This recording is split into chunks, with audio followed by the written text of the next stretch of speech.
Hi Alicia. Hi! What's up? How is it going? So, shall we start our campus searching? Let's get into it. Yeah. Sure. Okay.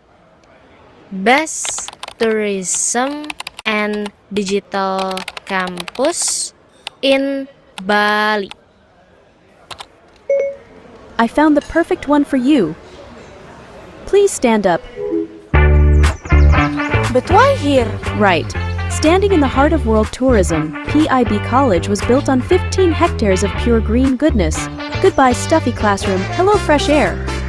At PIB, Culinary Arts Gastronomy Program isn't just about cooking. With the top-notch facilities and the help of cooking, it's about Get.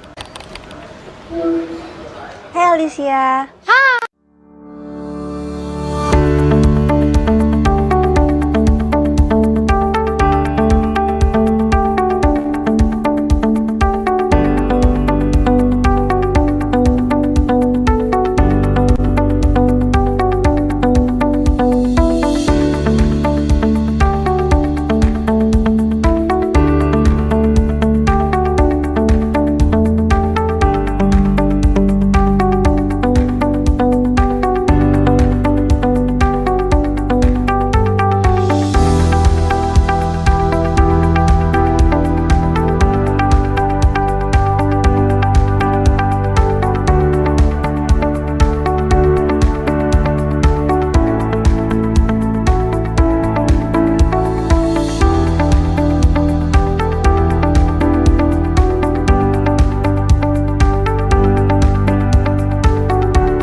Hi Alicia. Hi!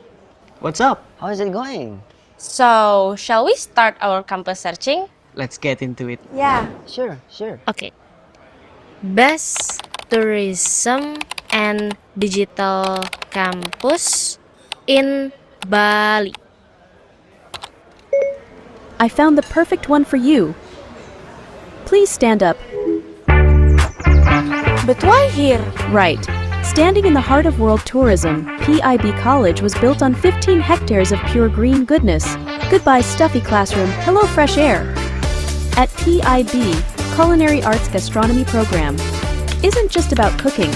With the top-notch facilities and the help of experienced chef, you will learn all about cooking and baking with the right technique so you can make incredible gourmet food that tastes really good and looks really good, packed with nutrient that makes it excellent. Now let me take you to another side of fun. Hotel Management Program will put you in the heart of hospitality world.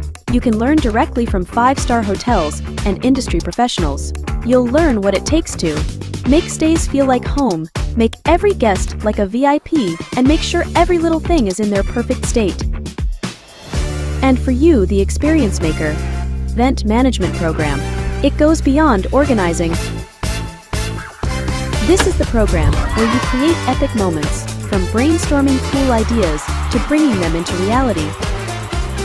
This is the program where you can learn and making experiences that will stay for a lifetime. Next, the Digital Business Program. It's more than just about technology. It's about driving innovation, creating cool trends, and planning your winning strategy. From web designing to digital marketing, the program that gives sharp business ideas and the digital mastery you need to thrive in the tourism and fast-paced digital landscape. In PIB, we embrace the journey of self-discovery and personal growth, diverse range of support, and an uplifting community.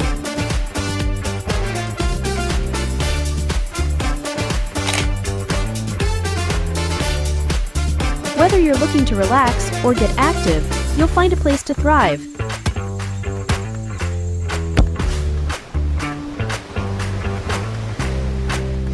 You can even case your opportunities to the dream countries through Global Internship Program. So dream boldly, dare greatly, let your passion be visible. For here in PIB, dreams are made possible.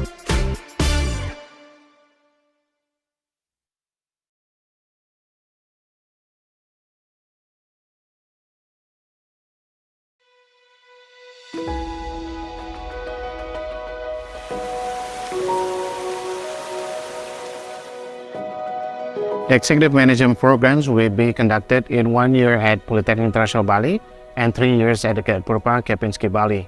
These combinations of learning will maximizing the delivery of excellent classrooms experience paired with the exquisite property of the Purba Kempinski Bali. We have built up the executive management program with a PIB school for the simple reason to respond to needs for the future. So it's a long-term goal. Jadi program IMP ini adalah perwujudan dari program pendidikan vokasional. Program ini adalah program yang sudah digariskan oleh Presiden kita Jokowi untuk menghasilkan tenaga kerja yang mumpuni. Dan ini adalah kesempatan yang baik bagi calon student untuk bisa experience dunia kerja pada early stage. With a focused study in year 2 until 4, the students will receive a direct knowledge and expertise from the signature trainers and hotel managers.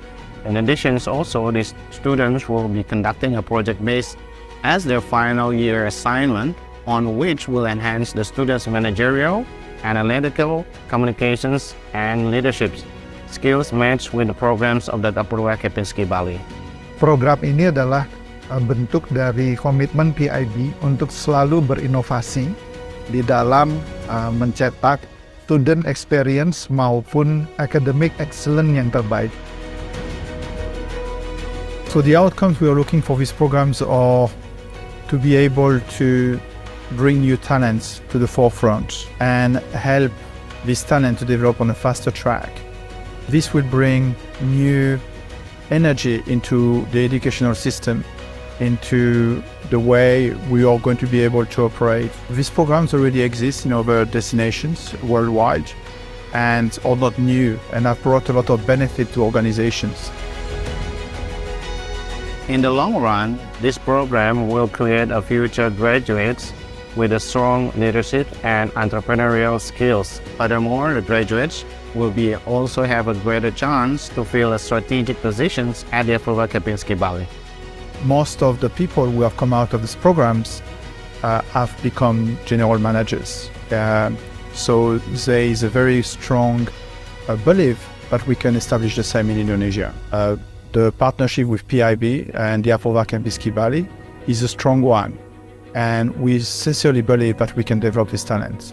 So the outcome will be a positive outcome for the trade, for the scholars, for the school systems as well. So everybody will benefit.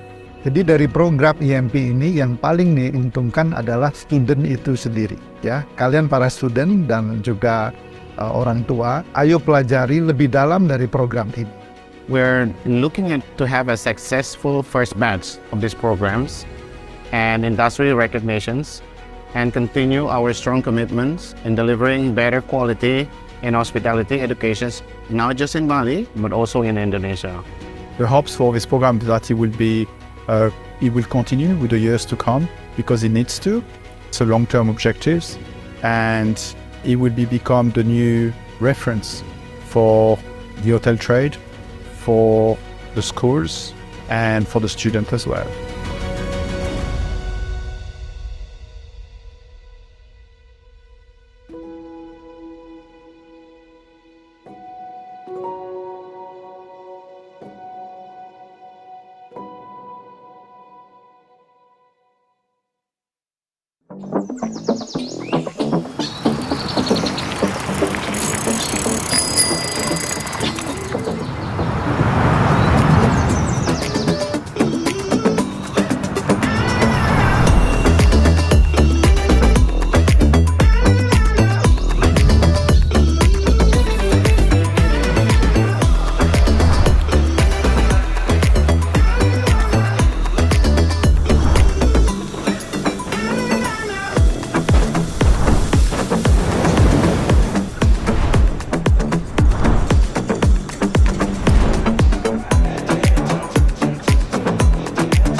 Good afternoon, ladies and gentlemen, distinguished speakers, and esteemed participants joining us from all around the world.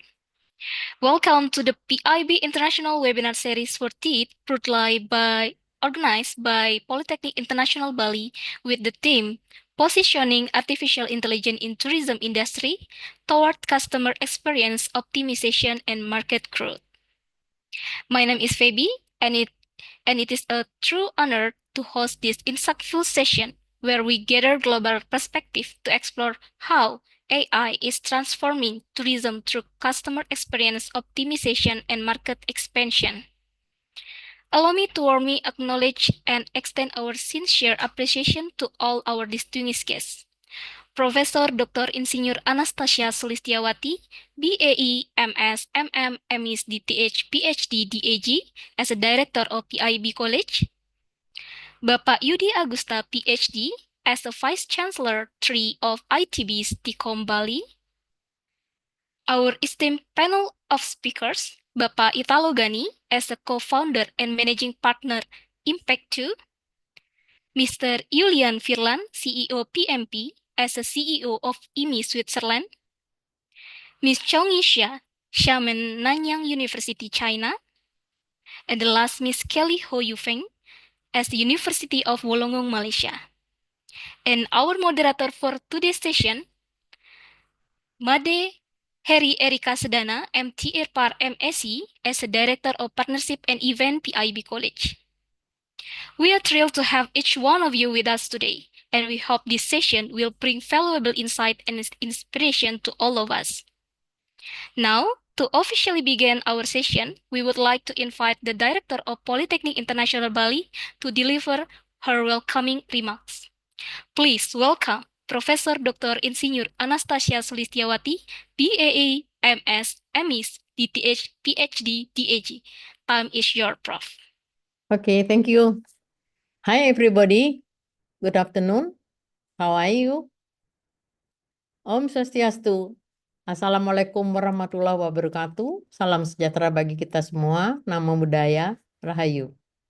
The Honorable Mr. Yudi Agusta, PhD, Mr. Italo Gani, Mr.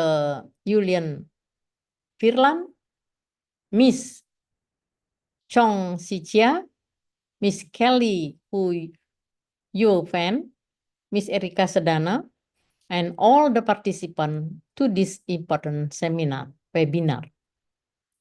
Ladies and gentlemen, it is my absolute pleasure to welcome all of you in this webinar with the topic Positioning Artificial Intelligence in Tourism Industry toward Customer Experience and Optimization and Market Growth. I'm incredibly excited to bring together so many bright minds and professionals who share a common interest in the future of tourism and technology. I thank all the keynote speakers, moderator, organizer for providing us this platform to share and discuss the roadmap of AI-driven transformation in tourism.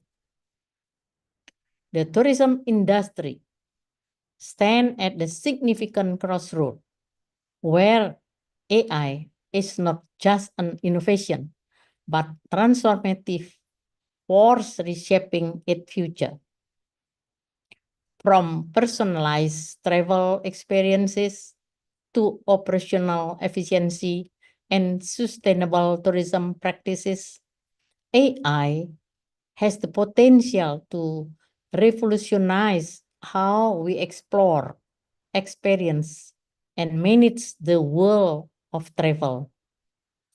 Today, we are here to explore how AI can be positioned not only as a tool for operational efficiency, but also as a powerful enabler for enhancing customer journey and unlocking new market potential. Ladies and gentlemen, I encourage all of you actively participate in today's session. Please ask questions, take full advantage of the wealth of knowledge that we will be shared. Let's make this an engaging, thought-provoking discussion that help us build a clearer path forward for the integration of AI in the tourism sector. Thank you for being here today. We look forward to a great session ahead. Om Santi Santi Santi Om. Wassalamualaikum warahmatullahi wabarakatuh. Salam sejahtera bagi kita semua. Thank you.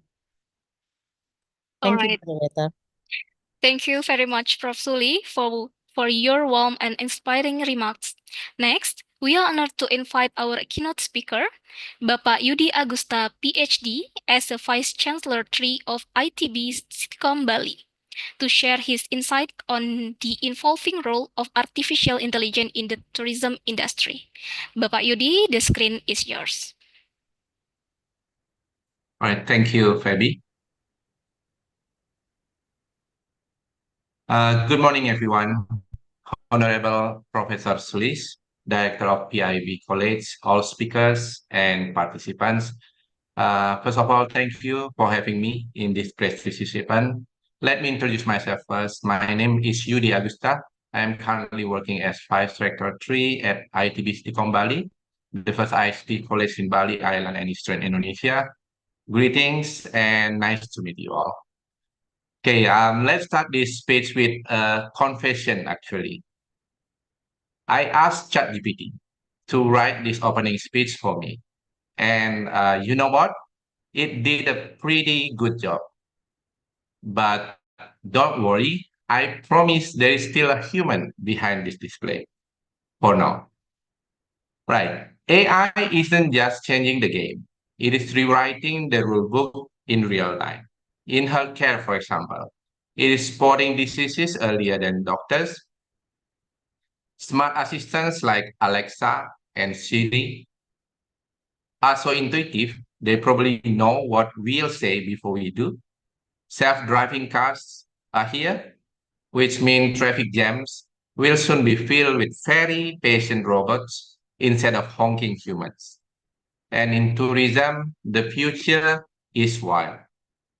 Robot concierges checking you in, no more awkward small talk at the front desk, AI translators ensuring you will never accidentally order grilled squid when you wanted a salad. Virtual tour guides will show you the Colosseum in its prime without the crowds and questionable street food. But let's not ignore the elephant in the server room. First of all, privacy. AI knows you if you have been bad or good, and also sells the data to advertisers. Creativity. The next Grammy winner might be an algorithm. Sorry to Taylor Swift. And control. We are one update away from robots saying, actually, I'll take the meeting myself. So here's the challenges. How do we harness this power without ending up in a sci-fi plot twist? Do we trust the pre-built AI or go full Tony Stark with custom models? How do we keep humans in the loop when the loop keeps getting smaller?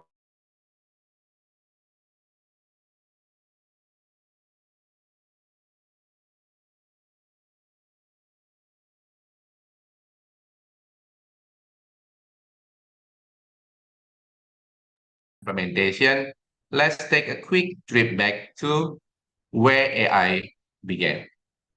Not with robots taking over, but with humans asking, how can machines understand us?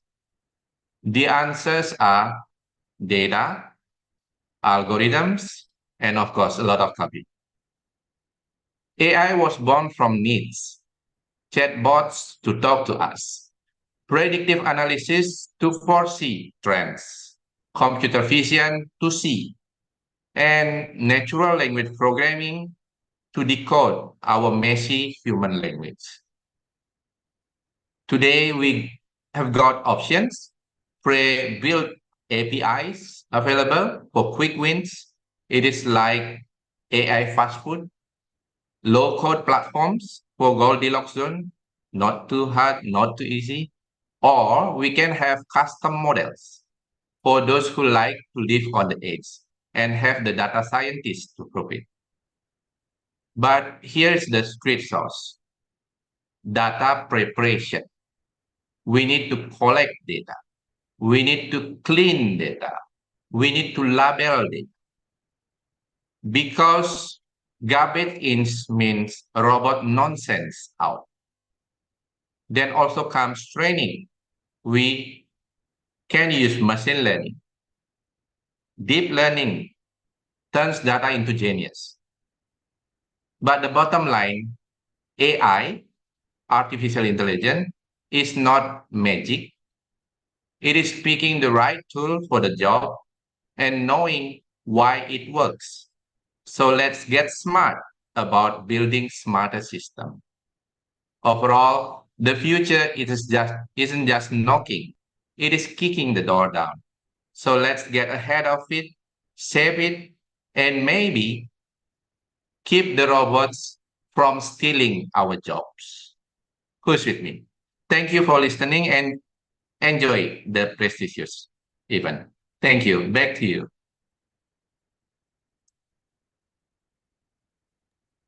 All right, thank you very much, Bapak Yudi, for that comprehensive keynote address. Now, we are moving to the highlight of today's event, the panel session with our international speakers. To lead the discussion, it is my pleasure to introduce our moderator, Ms. Made Heri Erika Sedana MTR Par MEC. Ms. Erika will guide us through the presentation and Q&A session. Ms. Erika, the session is now in your hands. Thank you so much, Ms. Febi Devira. Ladies and gentlemen, first of all, good afternoon to you. And once again, welcome to our international webinar series 14 of PIB College. And this time we collaborate with ITB Stikom Bali with, of course, great supports we have from Impact to Indonesia, from Xiamen Nanyang University, China, and IMI, International Management Institute, Switzerland, as well as University of Wollongong, Malaysia. And with, of course, a very special topic we have, which is positioning artificial intelligence in tourism industry towards customer experience, optimizations, and market growth. My name is again Erika Sedana. I'm Director of Partnership and Event of PIB College. It is indeed a pleasure to have you all here online, and it is a great honor to be part of this essential event.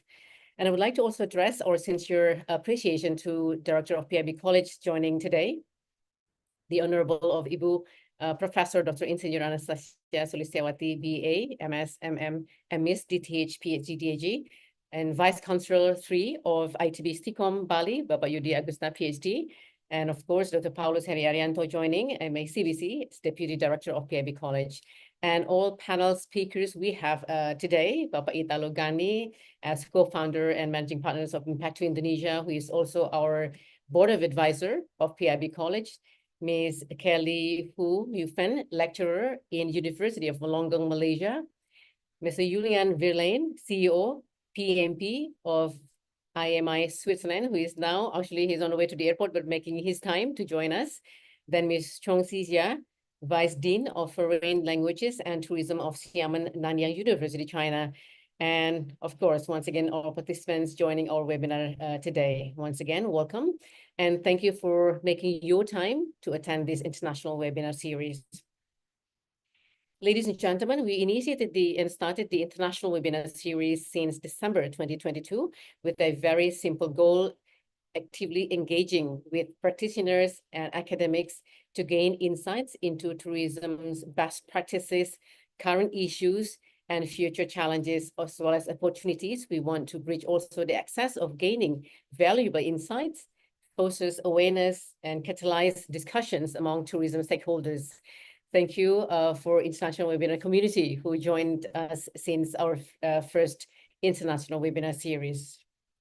Well, ladies and gentlemen, all participants, as part of tourism ecosystem, PIB College is committed to educating future leaders in tourism and hospitality while actively engaging with industry practitioners and academics to exchange tourism and hospitality also insights and best practices, current issues, as I also mentioned, emerging opportunities.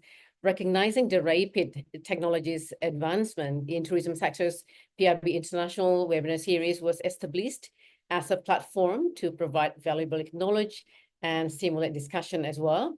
Then, ladies and gentlemen, artificial intelligence or AI, as mentioned by Yudi earlier, is transforming customer experience, or what we call as CX, and market growth strategies in tourism industry.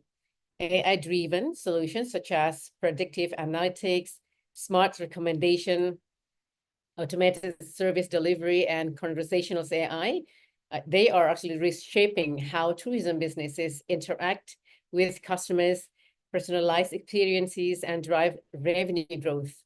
Then tourism stakeholders in this case must understand the strategic implementations of AI to remain competitive, to improve service efficiencies, as well as to enhance their customer satisfaction.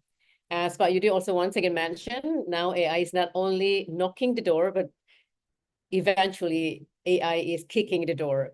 So then considering these developments, PIB International Webinar Series 14, we will explore together the theme on the theme positioning artificial intelligence in tourism industry towards customer experience, optimization, and market growth.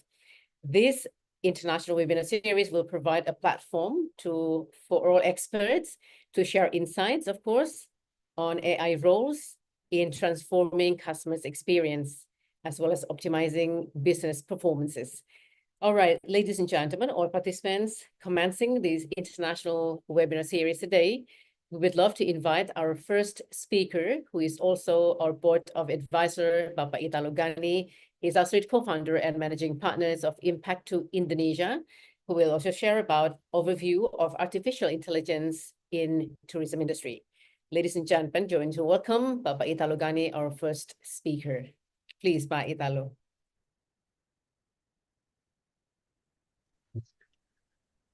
Thank you, Bu Erika. Good afternoon. Thank you, Professor Sulis, for the invitation. I always invite me. And thank you, Fabi, and thank you all for coming for these sessions. Let me share my screen.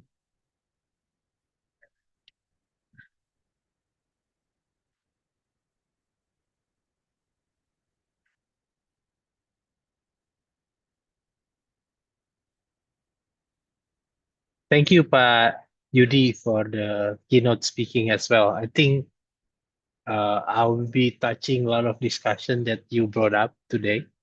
I think one of the things that I would like to emphasize, yes, I think we need to be very careful when building an AI. Everybody talk about AI, but the most basic thing is the input itself. I think many corporation miss to understand better how to build AI by building a good data infrastructure. Maybe I'll introduce myself first. I'm Italo Gani. I'm co-founder and managing partner of Impact2, and also board advisor of PIB College. Yeah. So Impact2 itself, I've been in this tech industry for the last 22 years probably. So the last 5 years I've been building accelerator incubator, working with many tech startups in Indonesia, and also gathering all the best tech startup founders in Indonesia as well, working with many tech infrastructure, corporation, and governments. Yeah. And speaking on AI, I remember I met the founder of Noteflux in 2015. They are currently one of the biggest vision AI company in Indonesia.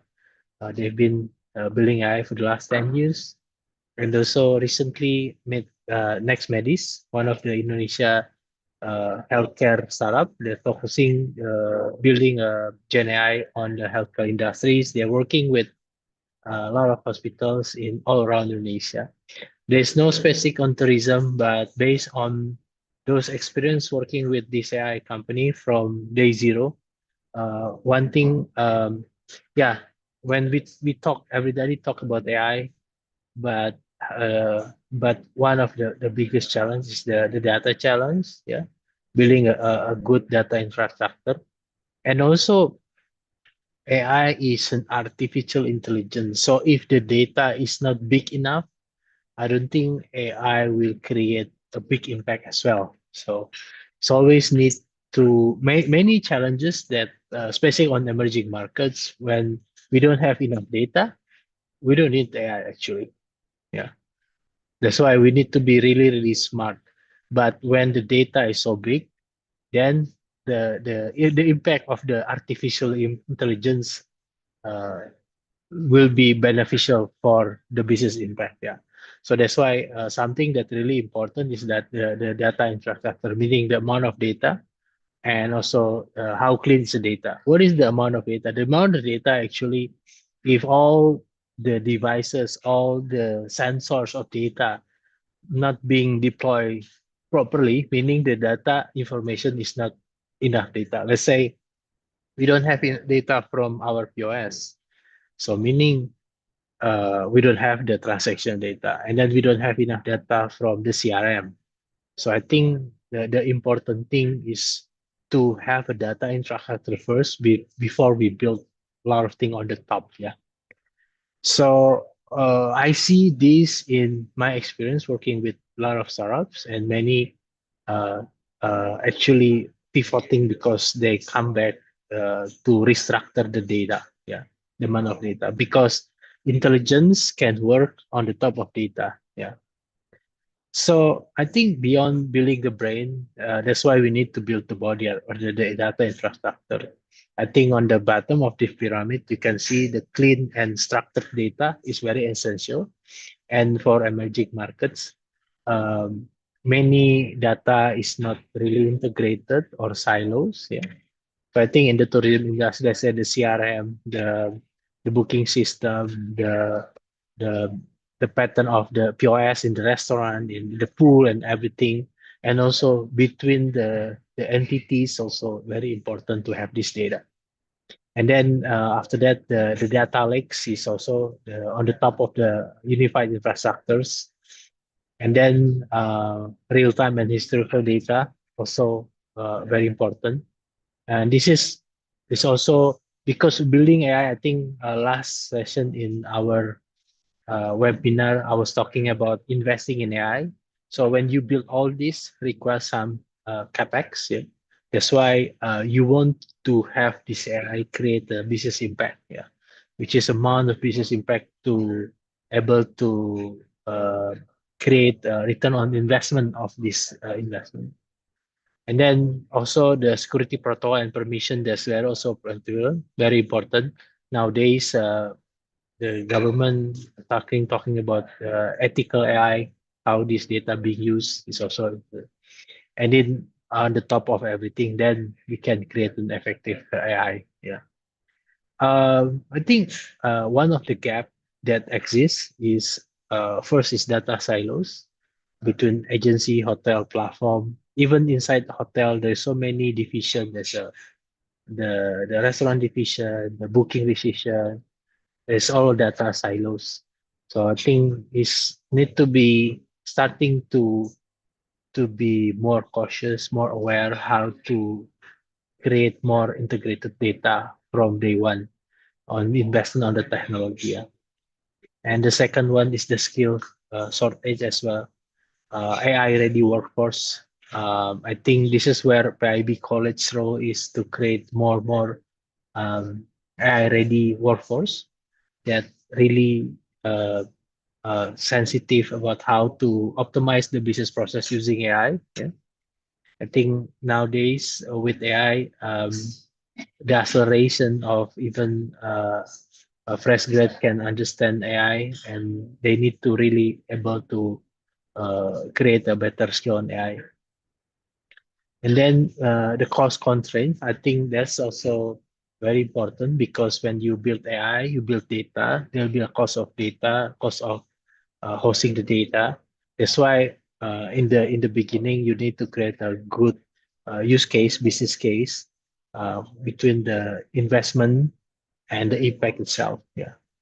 This, as mentioned, if the data is not big enough, the artificial intelligence cannot create a good insight. Yeah, that's why. And then the good insight maybe create only X% of impact compared to the X% of investment. And then when the ROI of this technology investment actually become the cost constraint to build the data. And then the policy gap, I think is also very important to be ethical using the data of customers or other people.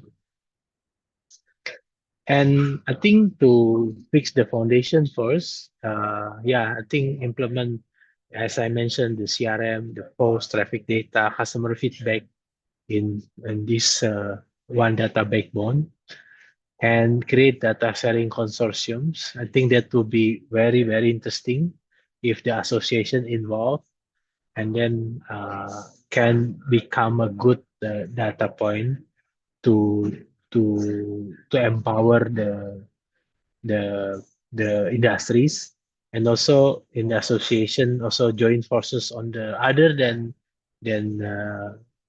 PIB or college or universities, empowering the skill set. I think also association can be a very key role to really realigning the knowledge on upscaling your team. Yeah, I think invest in data literacy and basic AI.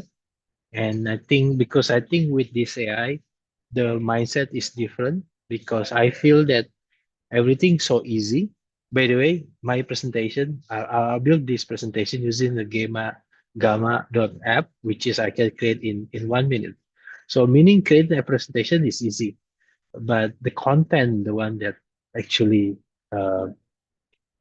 need to create a better content. So meaning, I think the upskilling the team understand better how to create good brief, to understand the problem, to more focus on the content itself, because creating a solution becomes so easy. Yeah. And yeah, I think a lot of case, I think not only in hotel chain industries, there's a lot of AI chat not being used properly, and there's too much expectation on the chatbot, but at the end, many customer or tourists not experience a good experience using a AI bot. I think there's a lot of factors. I think the data infrastructure, the number of data.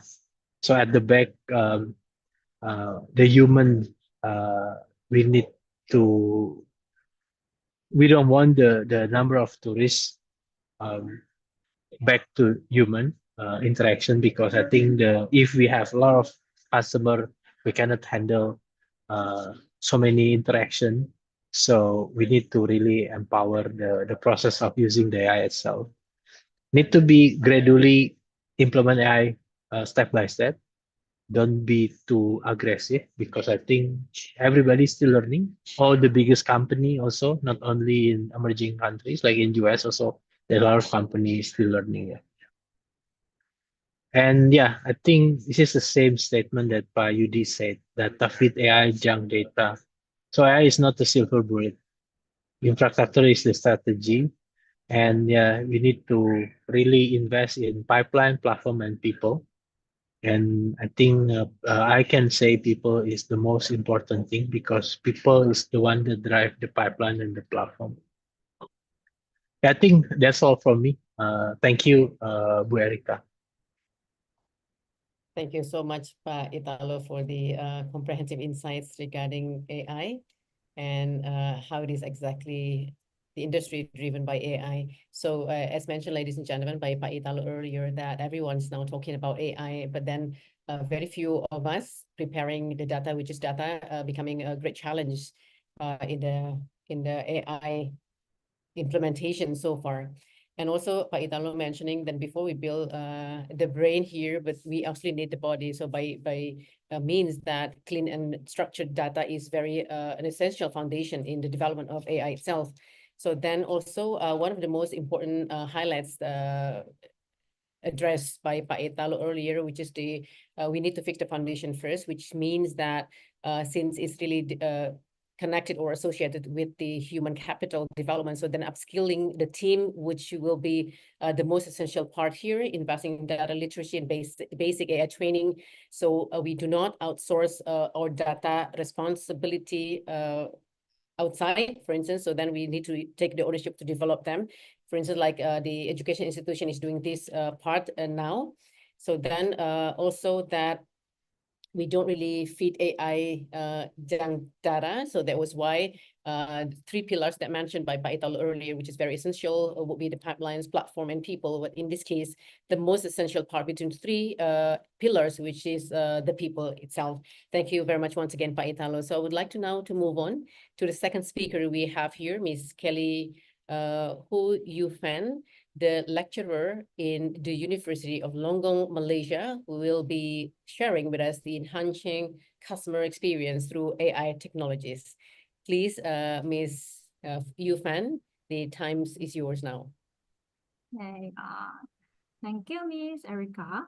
And thank you, PIB College, for inviting me to share some insight on the enhancing customer experience on the AI in tourism industry. So allow me to share my screen.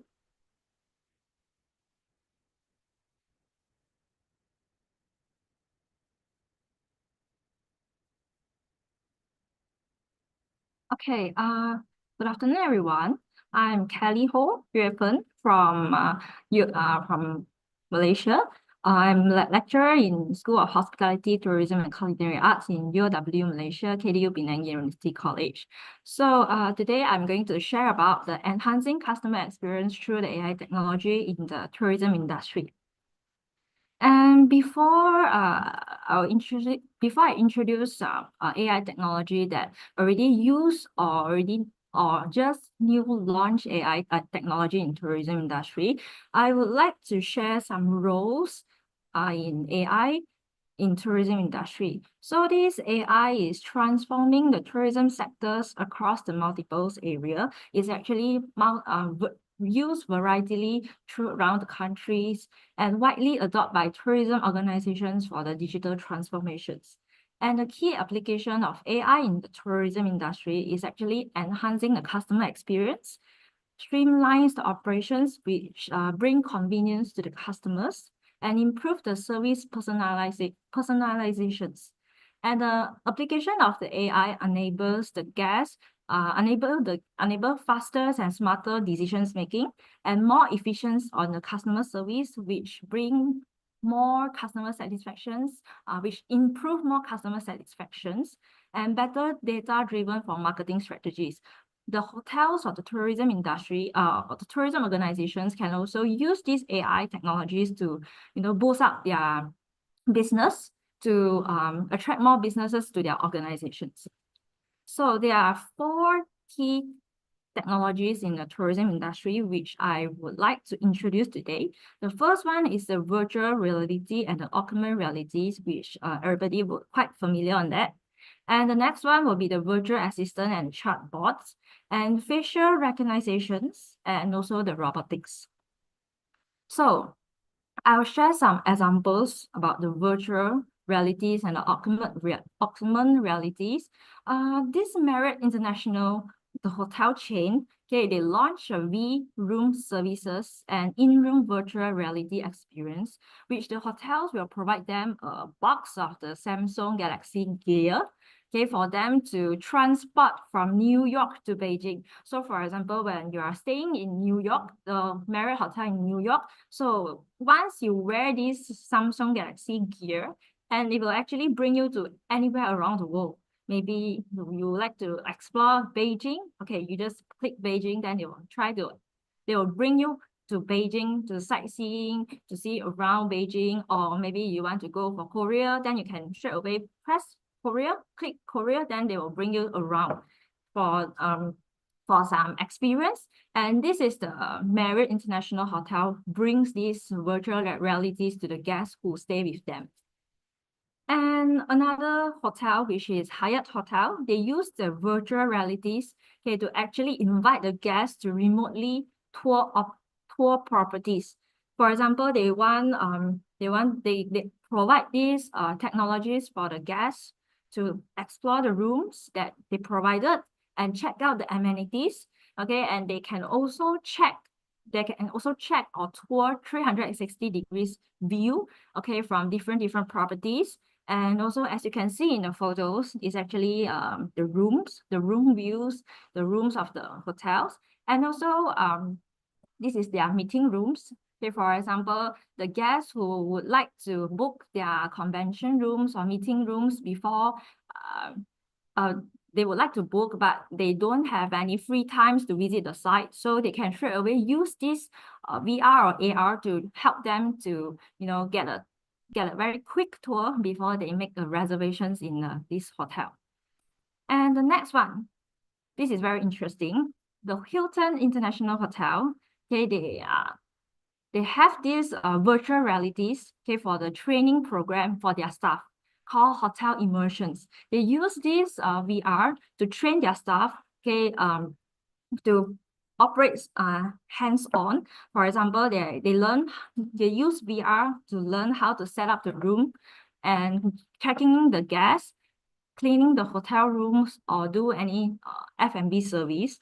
And the Hilton Hotel is actually anticipate that the VR experience will cut down the training hours from 4 hours to 20 minutes. And we're moving on to the chatbots. So this Hilton also they launched the customer service chatbot named Xiaoxi. Okay, they actually use this to provide the services to answer the questions, the basic questions that the guests ask. Okay, it's actually record to more than 50,000 customer inquiry with a 94% customer satisfaction rating, which is actually for the customer they very satisfied with these technologies that they can provide very simple questions, very simple answer for them. So this Xiaoxi chatbot is actually available for 24/7 via the Hilton China mobile apps, including the iOS, Android, and WeChat mini program. Also, they can implement, they can also use it. Okay, so moving on to for the facial recognition technologies. So I think facial recognition technology is much more common for all of you. Yeah, for this technology, they actually implement in June 2018 in the Marriott International Hotel in 2 mainland hotels, which is in Hangzhou and Sanya, okay, which is in Hainan Island. Okay, the benefits of the facial recognition technology is to cut down the waiting time for the guests. For example, some of the guests, they already sit long haul flights, more than 7 or 8 hours. They are tired already. So I'm sure that they're quite frustrating of the waiting line to check in. So by using this technology, they actually can shorten the waiting time and enhance the guest convenience as well. And you also bring fast and contactless service to the guests. So they actually straight away use the kiosk system, okay, maybe scan your passport or just type in your name, and they are able to get their room key and straight away go to the room. It's actually very short process.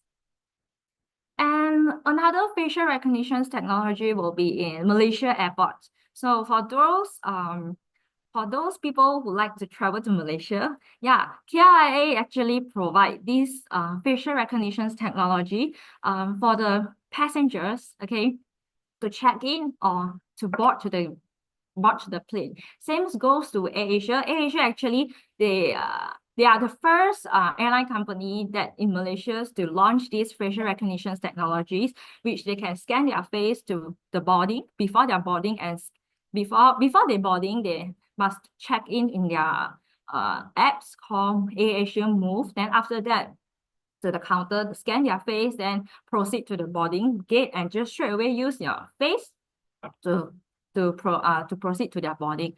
So I would like to share some TikTok video from Malaysia airports. So this is their technology. Can I call you Rose? Sweet,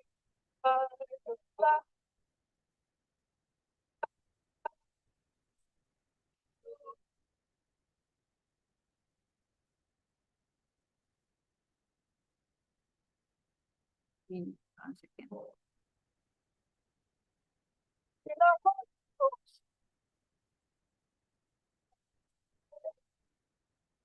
So Yeah, so this is a short video by Malaysia Airports to share the latest technologies. So actually myself also experienced quite a lot of airport out of Malaysia, for example, in Japan, in Hong Kong also they apply these technologies for their airport check-in process and baggage check-in.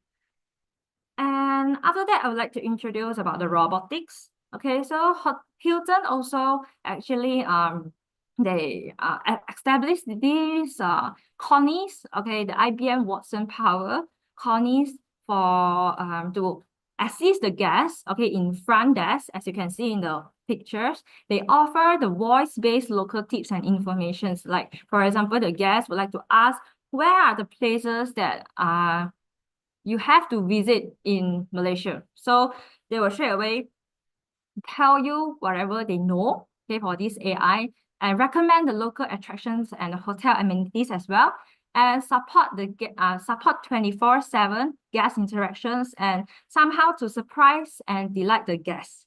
Okay, next one. So this, when come to this, do you think it's real people or is a fake human? So it's actually a fake human.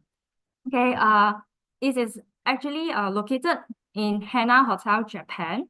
So Japan, they actually have this kind of technologies. Okay, the fake human or the dinosaur, they actually represent the front office agent.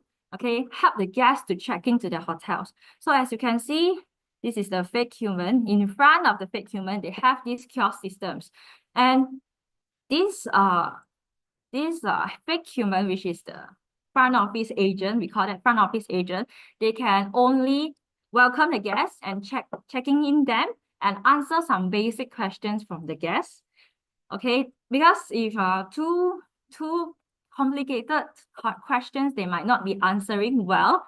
Okay, and there are some TikTok videos that these guests who arrive during midnight after the flight and they check into the hotel, they feel that, oh, it's actually quite terrifying, quite scary. Okay, so I would like to share some video. okay, freaky.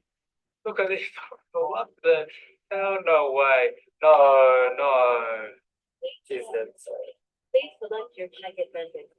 Please enter the name you used to make the reservation.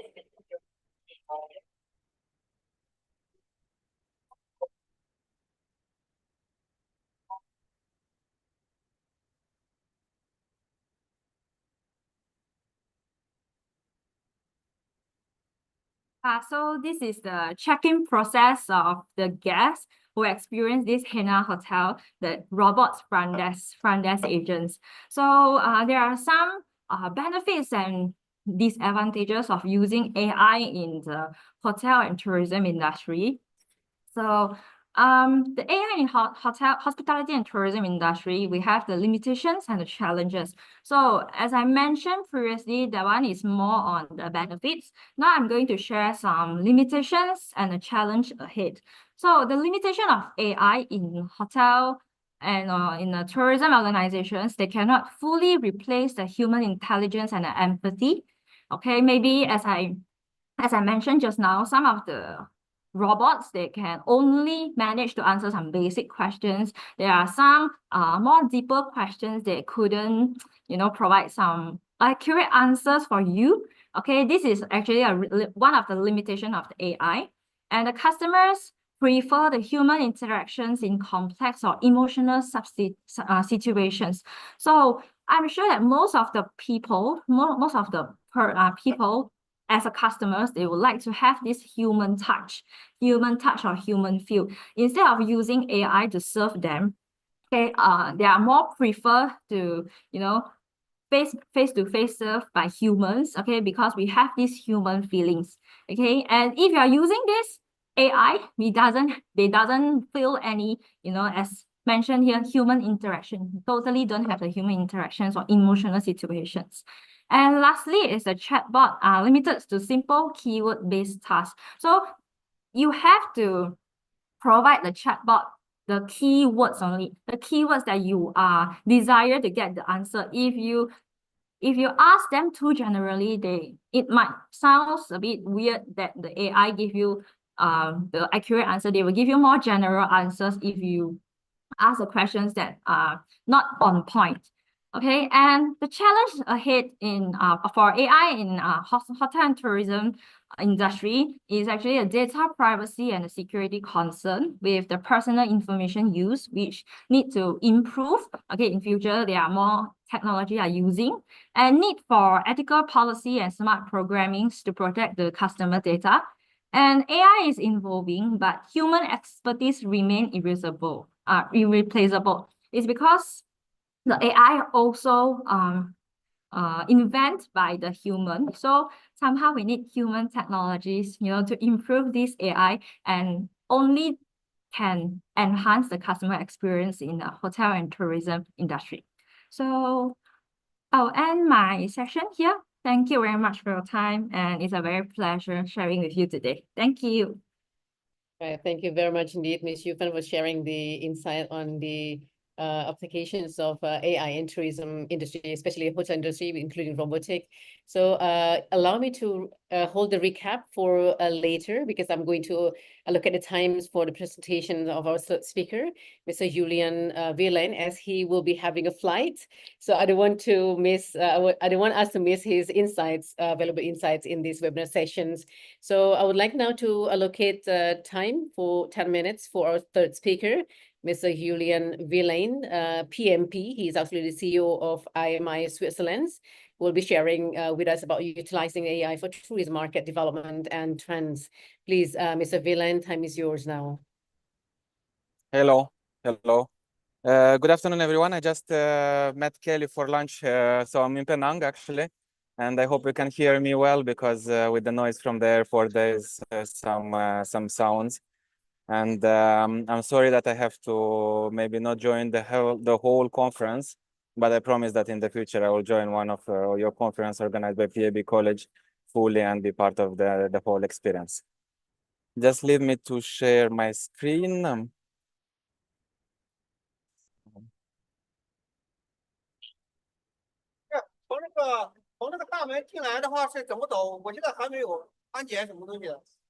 So, thank you very much. Julian Virlan, CEO of IMI Switzerland. IMI Switzerland is delivering hospitality products. We work with Southeast Asian, notably countries from Malaysia, Indonesia, Thailand, and we offer possibility to students from those institutions to join hospitality business and culinary programs. My background, I finished a master's degree long time ago in econometrics. At that time, we were talking about big data, and nowadays, actually, we're talking about AI, the next step and the evolution. I think all of us, we know what is hospitality and the importance of hospitality nowadays. I'm looking outside, I'm seeing robots in every airport, as Kelly mentioned. I'm seeing robots in some trains in Switzerland or at the receptions of the hotel. But why and how with these robots we're gonna be able to keep the hospitality trend and to keep the human-centric and the focus that we need to deliver a quality service? And this is where I'm a little bit concerned. And with my students, when I talk about robotics, AI, I'm saying all the time, we need to pay attention. We need to deliver a service quality and to teach AI and all of those robots how they can deliver this in the future. If we are thinking about being replaced or working with them in the future, it will be important to teach them and to give them the possibility to learn those things from us. When it comes to hospitality, of course, it's not only hotels, but I'm focusing here on some trends. And in the previous two presentations by Kelly and someone else, when I joined the conference, you talked about the different smart rooms, the different AI travel agents, the different chatbots that we have, the robot butlers, and the chefs.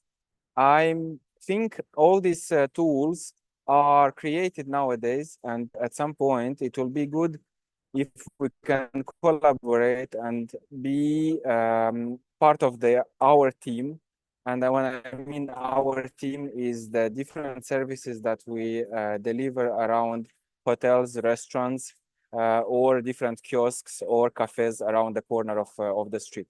And not to think that they will replace us, because if we will think that we will replace us, we will be scared, and we will be scared immediately, and we will put some boundaries between robots and AI and the human being. But we have to be aware that when in the future, then when we will arrive to a hotel, when we will ask the question, for how long you are in front of me, maybe someone will say that actually till the batteries will die, and the human being will be more smiley, more trying to tell you that actually I'm here till a certain hour. And the same questions and the same answer, sorry, you'll receive when you will ask about a certain restaurant that you want to visit, or some food that you want to share with your family after arriving at the hotel. And always the human being will know not better, but the service quality and how we'll express things will be different.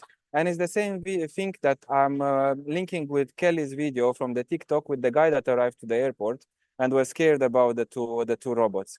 And somehow, how we're gonna make this in the next 10, 20 years, of course, the robots will learn to smile.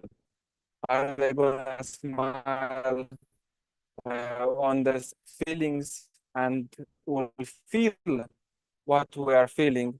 This is a different question. I identified recommendation, because all the time in hospitality we like to recommend. AI will be more based on historical data. And as an econometrician, when I used to run all the regression models, I used to look at the p-value and to say what are the variables that are more significant than others. AI is doing the same. It's replicating some statistic models. When it comes to data privacy, and thank you, Kelly, for introducing, is the preference and what are our habits and what are our travel habits and what is our credit number. Do we really want to give this information? We already gave it. So what's the issue? We already gave this information a long time ago when Amazon and Jeff Bezos created a website because he created Click and Pay. So they have this data. They have our trends when we click some hearts and some likes on Facebook. There is nothing new. These challenges were regulated somehow in the past with different regulations that were implemented in Europe, in Switzerland, US, and other countries. But there's a lack of transparency. And by the lack of transparency, I mean, sometimes AI can be used to influence us. And sometimes this influence can be found in the recent cases, for example, in politics in some countries in Eastern Europe, where some politicians won those elections because the electors used some TikTok pages and they were influenced by this. It's the same with the AI. And the chatbots, of course, the integration of the human service. And this is where it's important, the human service to be around those AI chatbots, to learn them, to teach them, and not to be, not to run and to think that the robot already learned everything from us. We are full of emotions, we're full of love, we are full of creativity, and we need to send this information, at least not everything, but what is the most important, not to come against us. The hospitality is a sector that will explode. Robots will be everywhere, but let's not forget about sustainability, please. I'm a little bit surprised in this corner of the world about the amount of plastics, for example, that we use, most of different low initiatives that we have. And when I'm traveling, I'm looking all the time from one country to another, what are the different sustainable measures that are put in place? And I think it's not a robot that will put in place. A robot will consume more electricity. A robot will consume more oil from Petronas or from others petroleum agencies. We have to be careful of what we want to work and what are our main focuses. The ethical dilemmas that we will arrive is around the job data, the data, and of course the different job position. The reception and some robots will maybe in the future do our bed, will bring the coffee, will try to give all that information. I don't think that in the end we are trying to replace some job position, because we will need some skills, and those skills we will find through the hospitality programs that will be delivered either in the hospitality schools, either from the education that we will receive and the cultural exposure that we will be. There is some equity of experience. A data will analyze 20 or 30 years of information, maybe in, let's say, 1 minute. We gathered this data over our experience and we created our experience. And we cannot say nowadays that AI will do the same thing for the next 20 years and learn what can come, because the predictive models nowadays are very hardly put in place with AI, and they do not really predict things. They only analyze past data and they are focusing on trends and past information. And of course, we are looking at one of the most ethical dilemma that can arrive is the manipulative practices. It's what we are calling influence the customer to buy a certain product, to move from one airline company to another, or to arrive to buy a certain product over another one because it is used as a marketing tool or as a sales tool. The hospitality careers are offering different skills, and from all of them, we have to work with data. We need to have a global cultural intelligence about different technologies that are used in different countries.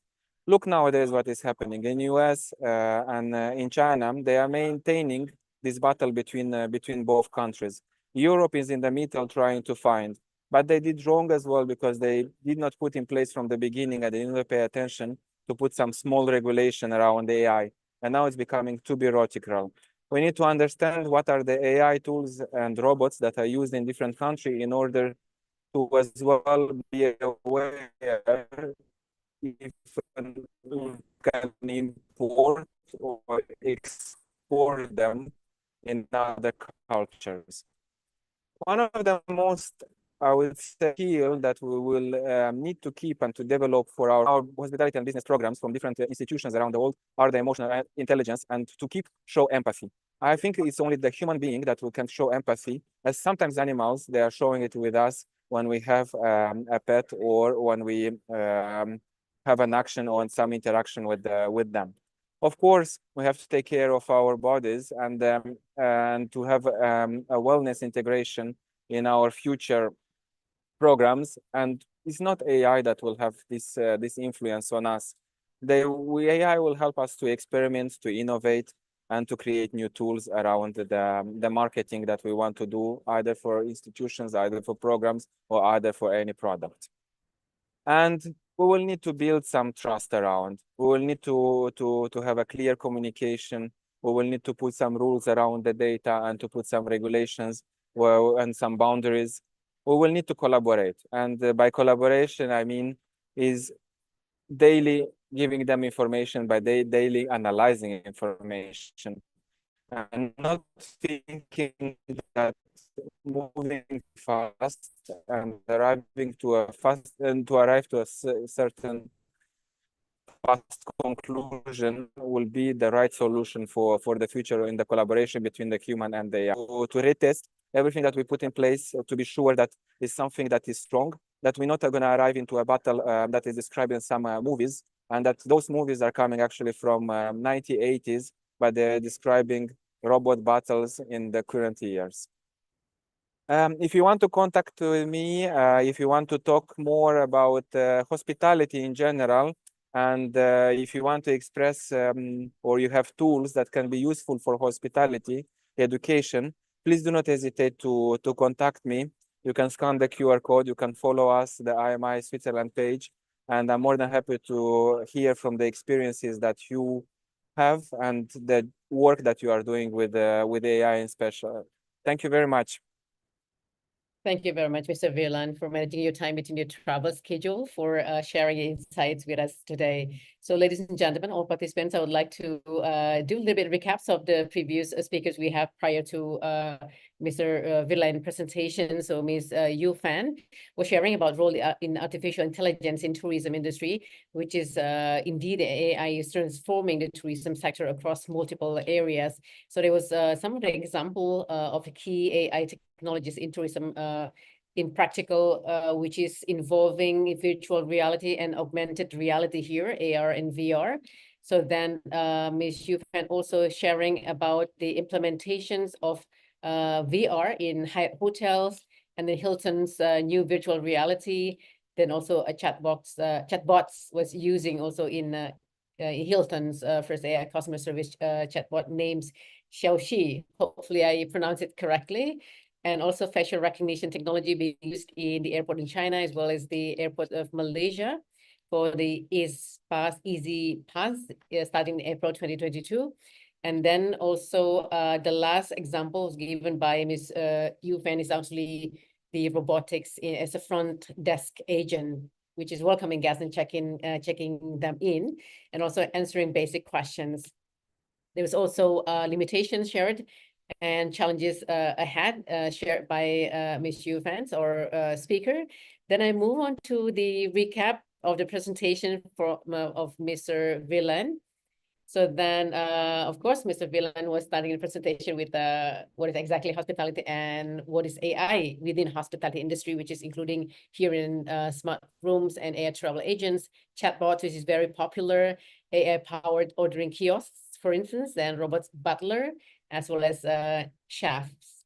So then it is also addressed as the key challenges in AI within hospitality industry, which is also part of data privacy and security, part of the concern, integration with human services, and lack of transparency could possibly happen. Then Mr. Villain also emphasizing why the world needs hospitality more than ever. So there's actually more than over 1.4 billion people traveling internationally every year.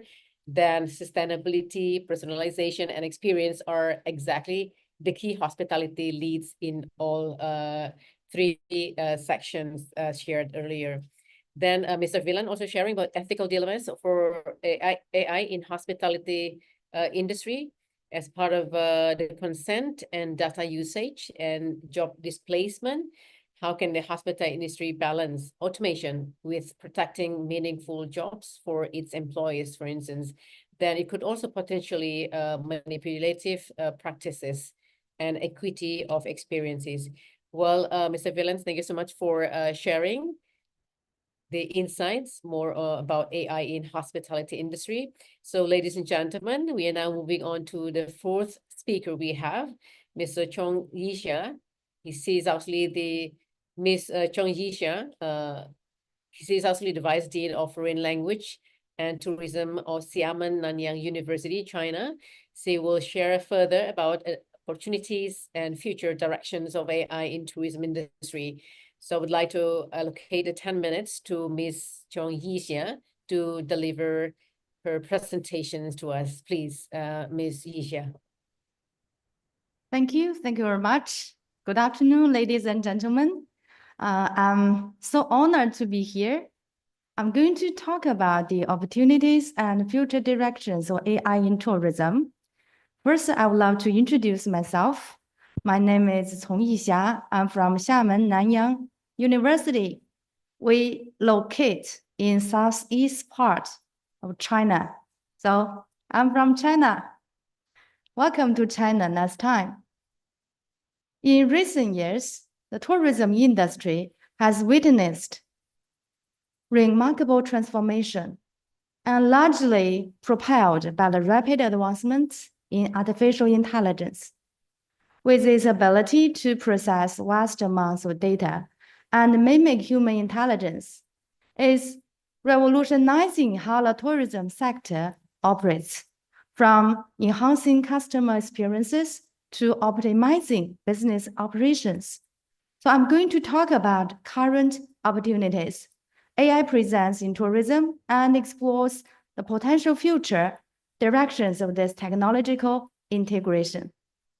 In the past 5 days, from May the 1st to May the 5th, we had 5 days off in China. A lot of people travel in China.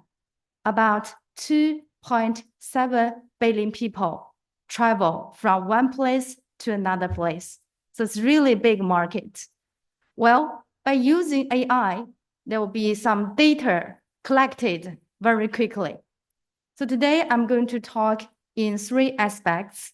The first part is current opportunities of AI in tourism. Now, secondly, future directions of AI in tourism. And then, of course, we are facing challenges and considerations. Now, the first part is current opportunities of AI in tourism. One of the most significant, AI offers in tourism is the creation of personalized appearances.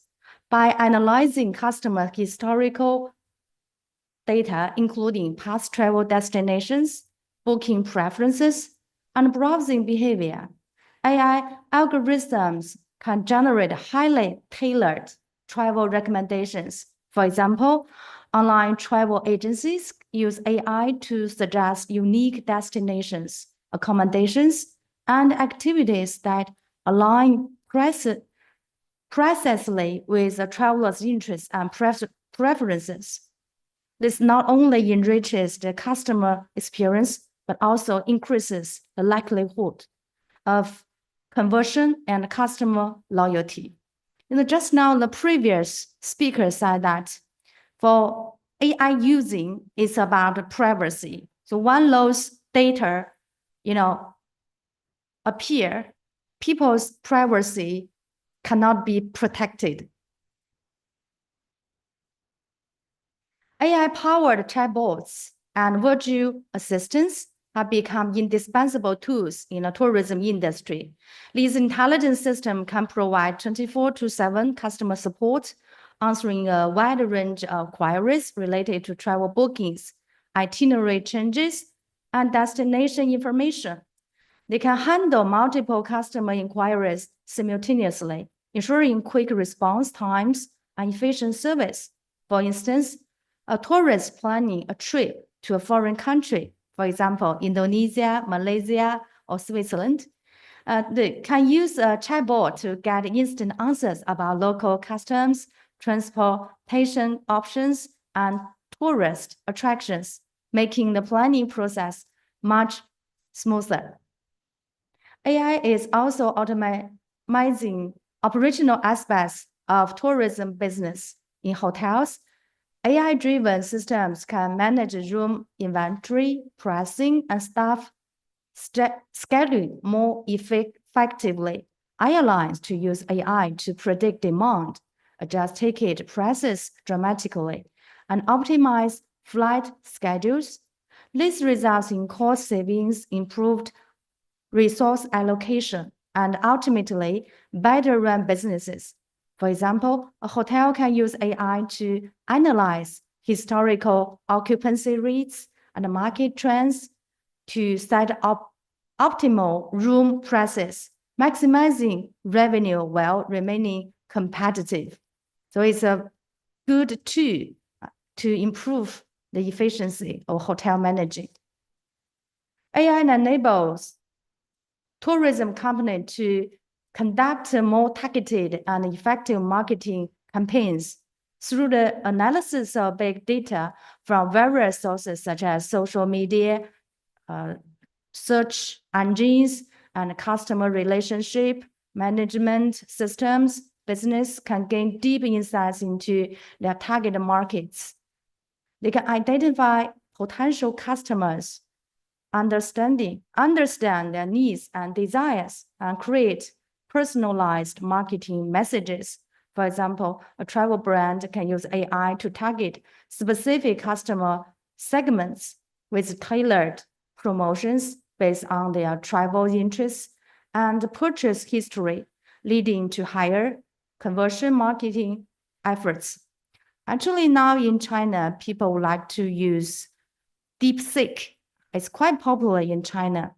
No matter the students or the teachers or some other staff, they use DeepSeek to search information, to require more knowledge. Now, secondly, I want to say something about the future directions of AI in tourism. No matter we like it or not, AI has come. Maybe a year ago, we say AI is coming, but now we say AI has come. It's already in our life in every aspect. So firstly, I would say AI-driven immersive experiences. In the future, AI will play a crucial role in creating immersive travel experiences by combining with technologies like virtual reality, we say VR, and augmented reality, AR. AI will enable tourists to have a more in-depth and engaging experience. For example, museums use AI, enhance AR to provide visitors with interactive historical tours where they can see historical figures came to life and engage in virtual conversations. Tourists could use VR to preview a destination before traveling, allowing them to explore hotels, tourist spots, and even participate in virtual local events. Actually, yesterday, I led a group of people to a local museum. The museum is about, a great figure in Chinese history during the, anti-Japan war. And the general passed away in 1999.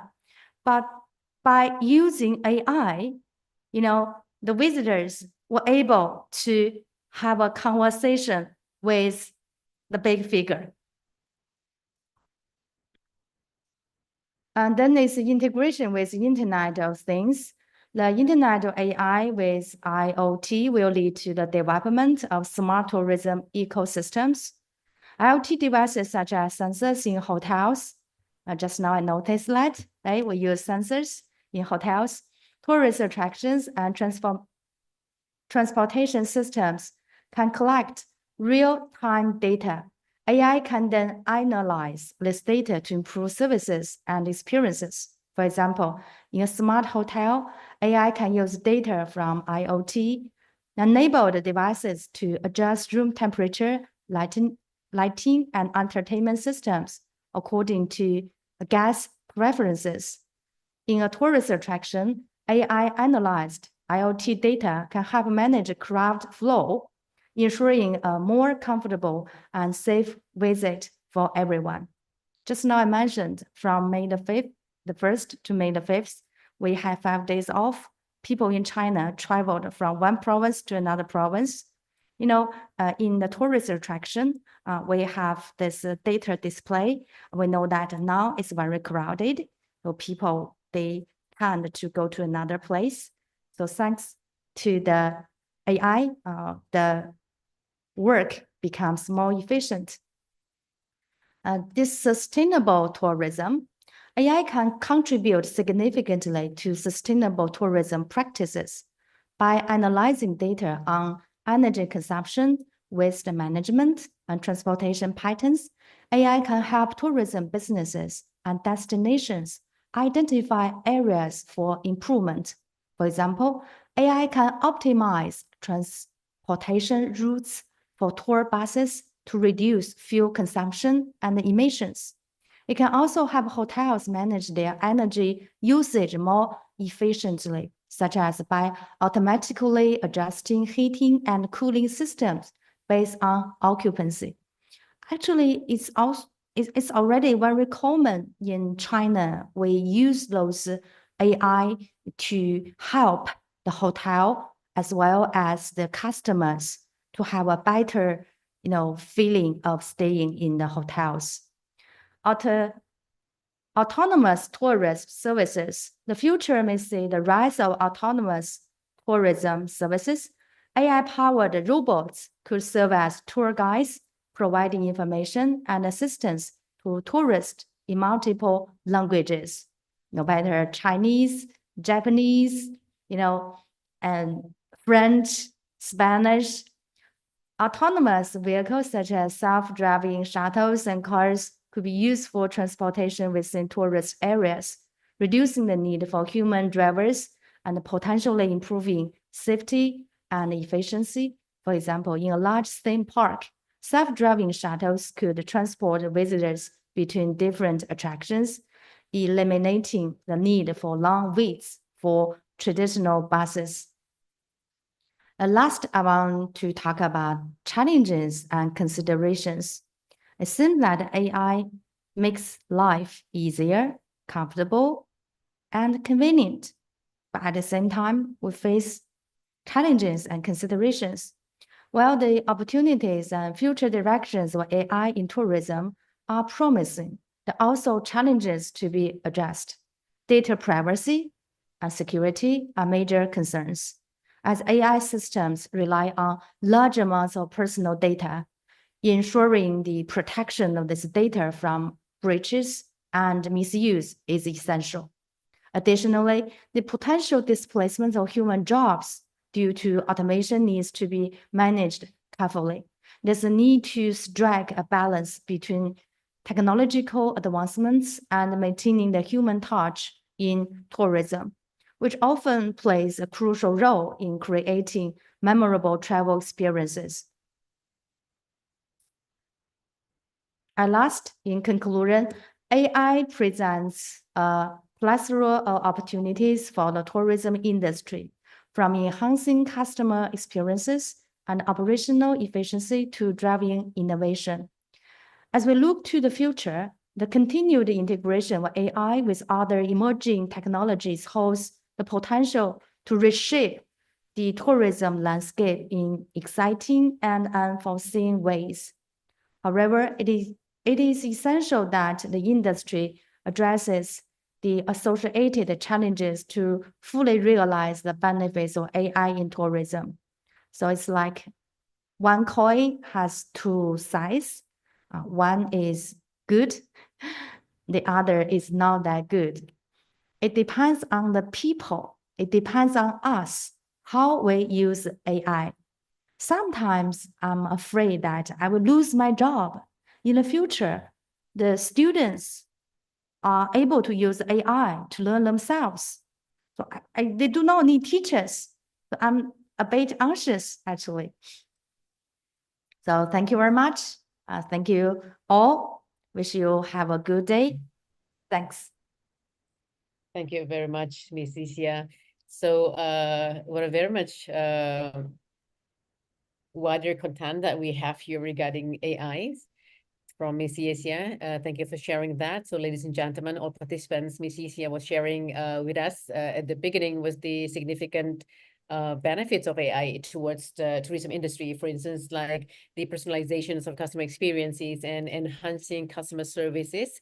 AI-powered chatbot, for instance, and virtual assistants have become indispensable tools in tourism industry, then also in operational efficiency as well as data-driven marketing. So that's those are the main benefit that we are experiencing now in terms of in tourism industry. So then Ms. Isia also sharing about future direction of AI in tourism, which is AI-driven immersive experiences.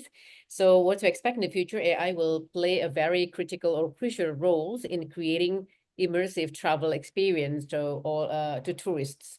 Then the possibility of integrations with Internet of Things or IoT, then integrations in this case will lead to development of smart tourism ecosystem, and IoT devices would also treated as sensors in hotels, tourist attractions, for instance, and transportation systems. It can also collect real-time data. Then also what it does for sustainable tourism in the future, AI can actually contribute significant to tourism, sustainable tourism practices. For instance, the example was given by Ms. Isia actually by analyzing data on energy consumptions, for instance, and waste management and transportation patterns. Then what exactly in the future? So autonomous tourism services as part of the future possibility of AI-driven tourism industry. But apart from the benefits, Ms. Isia was sharing about also challenges and consideration, which is while the opportunity on future directions of AI in tourism are promising, there are also challenges to be addressed.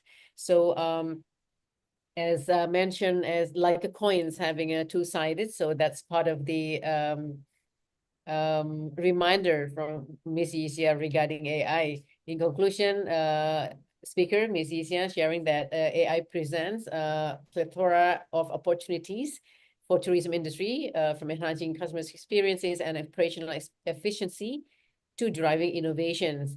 So, but of course, it is essential that industry addresses the associated challenges to fully realize the benefits of AI in tourism industry. So thank you very much once again, Ms. Yixia. Ladies and gentlemen, all participants, we still have time. So we would like to allocate 15 minutes to 20 minutes for Q&A session. So if you have any questions, please do address your question in the chat box in this link. So then I would also share the question that I have received earlier. Then the first question is from Bapak Inyoman Widiana from Monarch Bali. So the question is, how does the deployment of AI in tourism influence competitive advantage and market expansion? So I would like to address the questions to three of the speakers who are still available in this link. So once again, I would like to read the questions.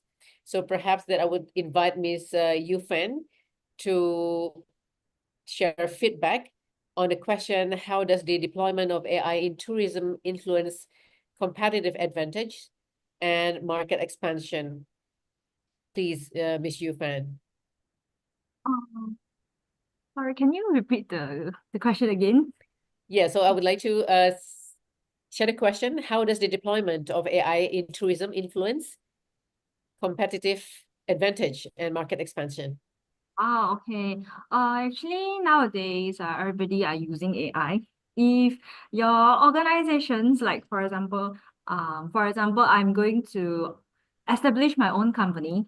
If other company are using AI to, build their business and build their business or run their business in terms of, providing service or any segment, they are using AI.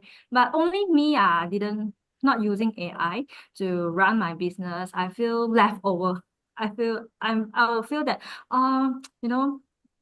other people already start using AI and I'm the only one who doesn't use AI at all. So I might feel left over and also might be fell behind people. Then the customers might will go to another other companies who provide this kind of AI service. They would like to try the new things that provided using AI technology. They also very curious about what the company implement this AI in their company, for their company and providing service. But me, if I don't use, so it's like I might, somehow lost money. Me as a customer, as a guest, would like to also try new things. So possible the person who use AI might get more income. They can generate more income compared to people who doesn't use AI. I would not say that people who didn't use AI, who didn't implement some AI technology won't earn some money, but it feels that the trend nowadays, as as the speakers mentioned before, the trend nowadays is on AI. So I think that it is actually can compete to each other instead of not using AI at all. Yeah, that's my opinions for these questions. Right. Thank you, Ms. Yu Fan. you. So can I also have a feedback from Ms. Yixia, please, and also Pak Italo on the question, how does the deployment of AI in tourism can influence competitive advantage and market expansion in this case? Thank you. Well, now when we go to different tourist attractions, we need a tour guide to introduce the scenery spots. Well, when we use AI, it can save some human, can save a lot of people. We have a lot of tourists. We may need 10 or 20 tour guides. But now we have AI. It can take care of more people at the same time. This is one aspect. The other aspect is, now we have the tour guides who can speak English, French, Italian. For people to master this language, it may need 3 years, 4 years, or more years. By using this AI, we don't need to have people to translate. They can translate themselves. We just press the button, choose one language. I choose Spanish, I choose Russian, I choose Ukraine, and so on. In some places in China, like Beijing, Xi'an, Shanghai, it already realized when people go to the terracotta warriors, they just wear a earphone, and they can hear different languages by illustrating those scenic spots.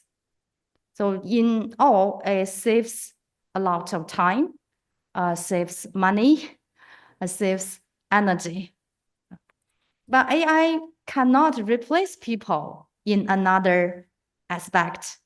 One way, the human being, when the people talk with the tourist, they have feelings, right? They have facial expressions.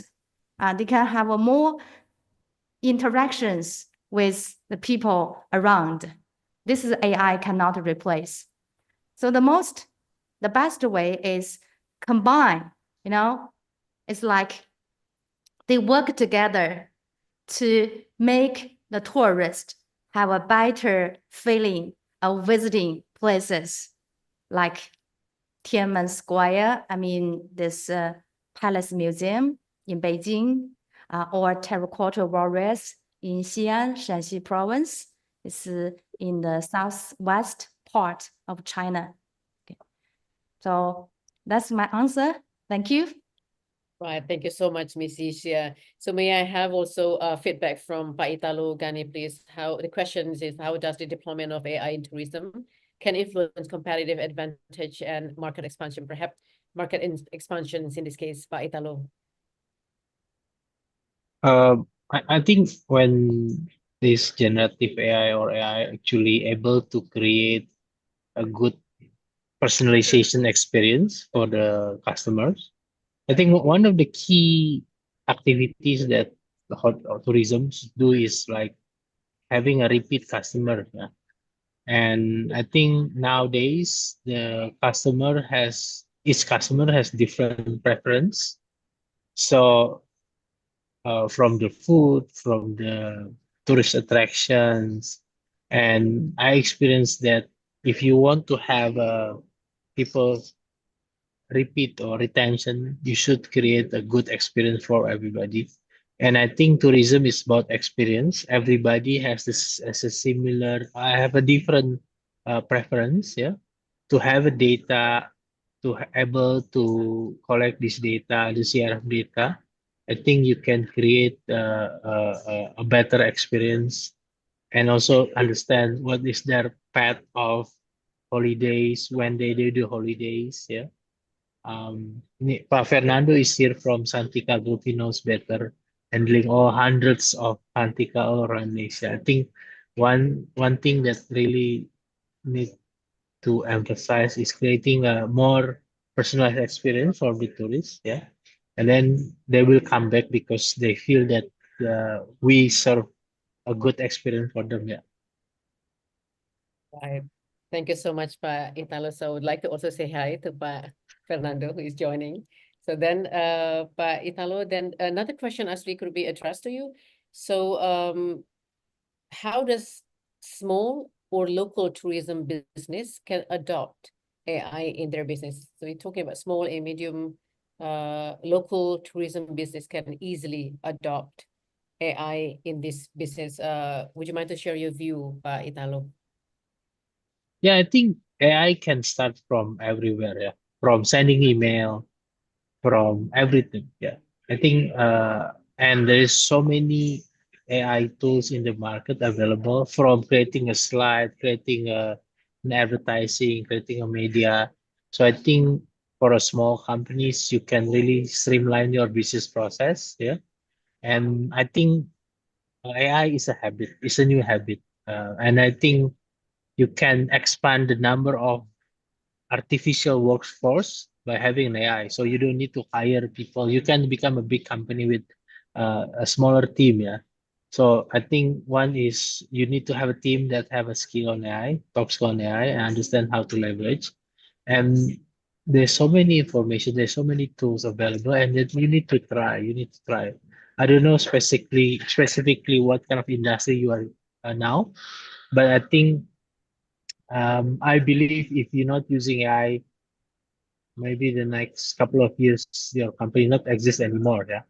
So I think you need to push yourself using AI and explore, and um, you become a very big companies because all the workforce are not human but AI, but still human are the key point that drive orchestrate all the business process. Yeah. Right. Thank you, Pa Italo.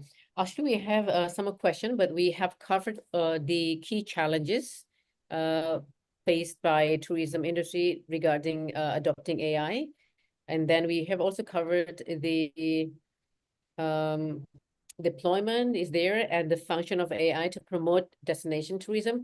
So one of the question which is very essential also here, I would like to invite Ms. Yixia to respond and also Ms. Yu Fan. The question is, how can AI be strategically implemented in tourism industry to personalize customer experience while in the meantime also supporting sustainable market growth? So just connecting sustainability into AI implementation here. Would you mind to start, Ms. Yu Fan? Create sustainable tourism by using AI.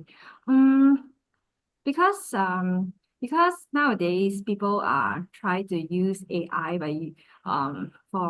because me myself when I go to travel, okay, I will use AI to I will try to search where can I go and what are the places that is like, the place that I go, for example, a nice food in Osaka. So I will just type in by using ChatGPT. Sometimes I use ChatGPT, the generative AI, to ask what's the best food in Osaka. So I will just type it and I will straight away go there instead of I go and do some research or that. So this AI is actually, they provide the sustain the tourism industry instead of, because nowadays the technology is getting advanced.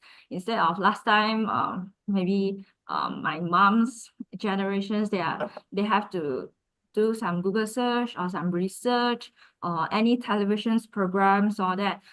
So now in this generation, in this era, all of them, I'm sure that all the audience and all the speakers are using AIs to start to do some research on the things that you want to know. So I think this AI, it can actually sustain the tourism, in long-term time.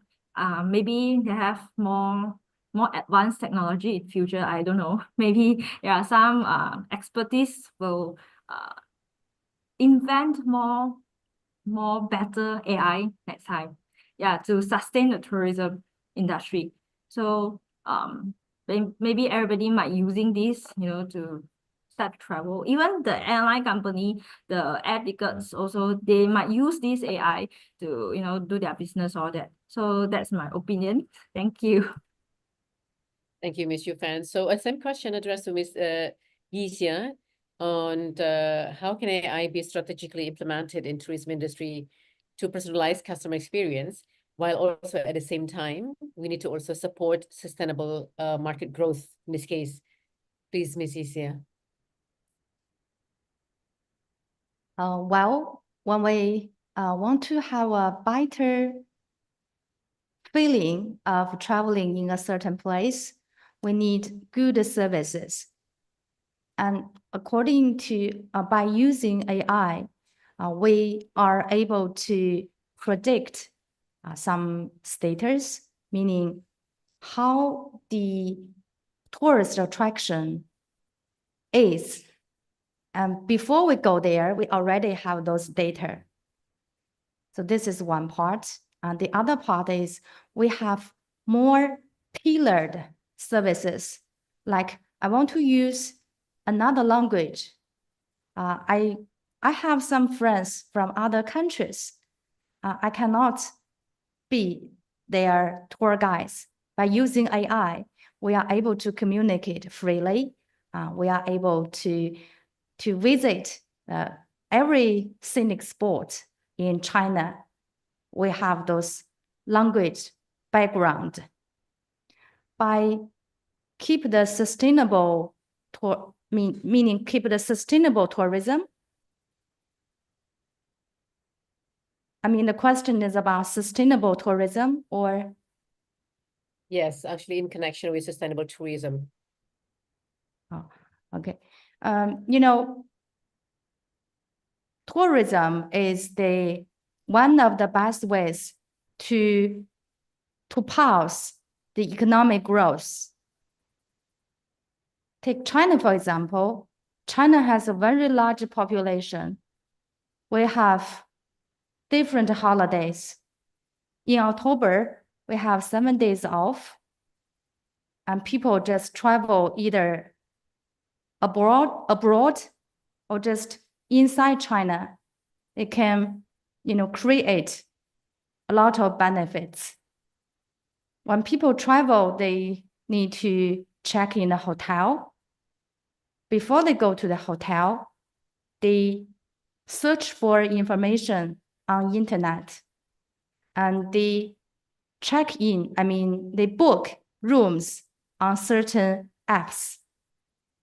Before they go there, they already know almost all the information. So it's really efficient.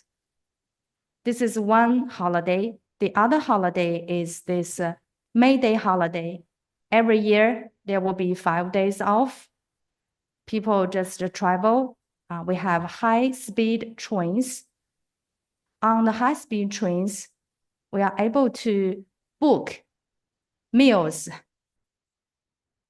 Last time when I went to Changsha, from Xiamen to Changsha, another city in China, it took me about 7 hours by high-speed trains. On the train, I was able to book meals. Before I got to my destination, I already know the information about the hotels, about the tourist attractions. When I took the subways in Changsha, in the subway station, we have this touch screen. By touching the screen, I'm able to get information about local tourist attractions, where some places are crowded.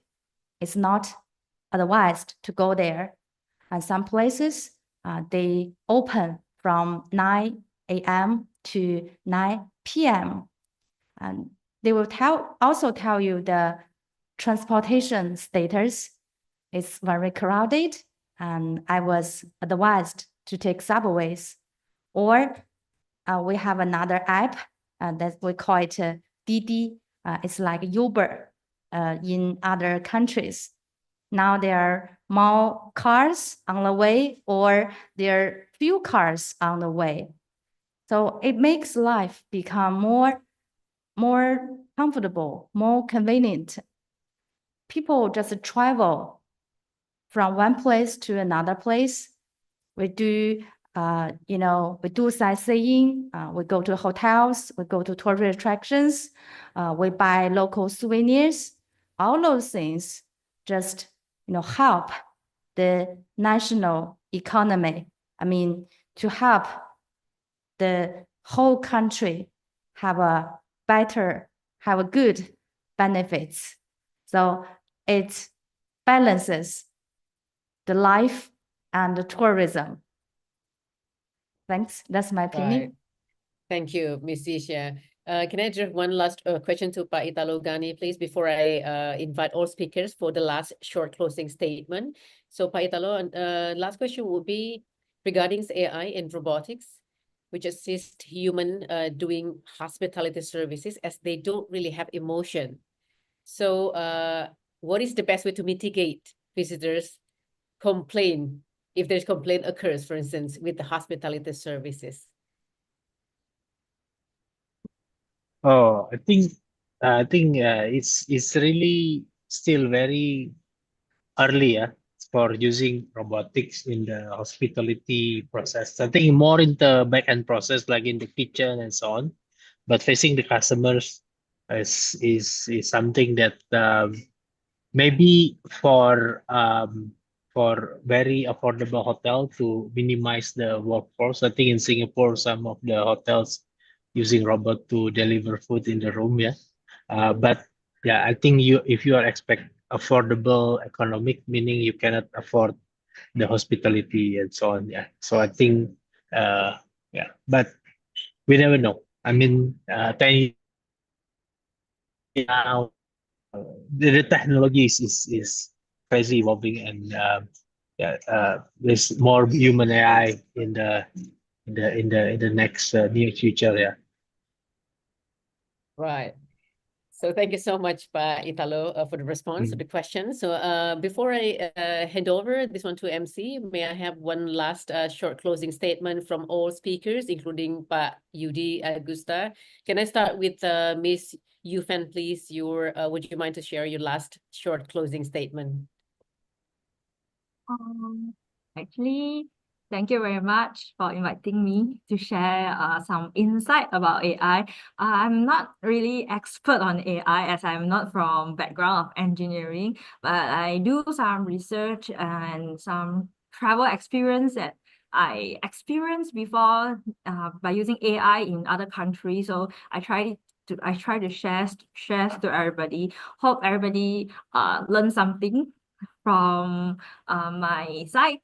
Yeah, I'm really happy to be part of it today. Thank you very much. Yeah, thank you very much indeed, Ms. Yufan. So may I invite Ms. Yisia, please, to share your last short closing statement.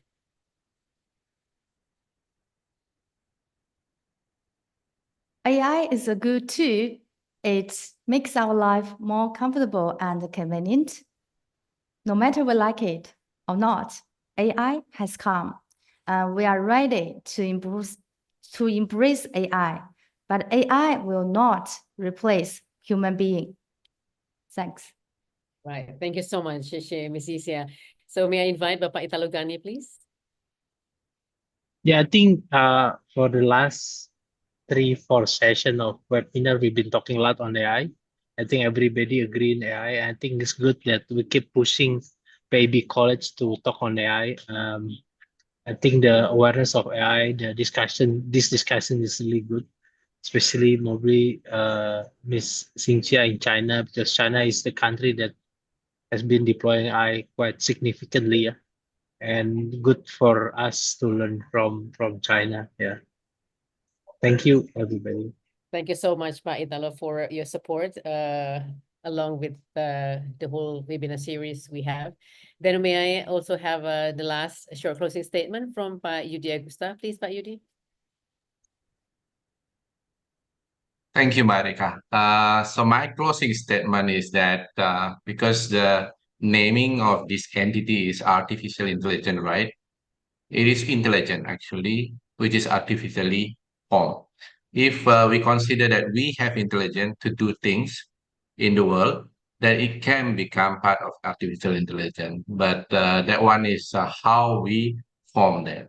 And basically, if we have data, if we have something that we can form to support the form of artificial intelligence, that will become our part of how to use artificial intelligence in our life. That's probably my thank you. Well, thank you very much indeed, Pak Yudi. Well, distinguished speakers, ladies and gentlemen, all participants, please now accept my regret due to time constraint. I would need to adjourn the session. And of course, I do hope that the insight from all speakers could contribute so much better understanding about AI, or positioning artificial intelligence in tourism industry toward the customer experience, optimization, and market growth.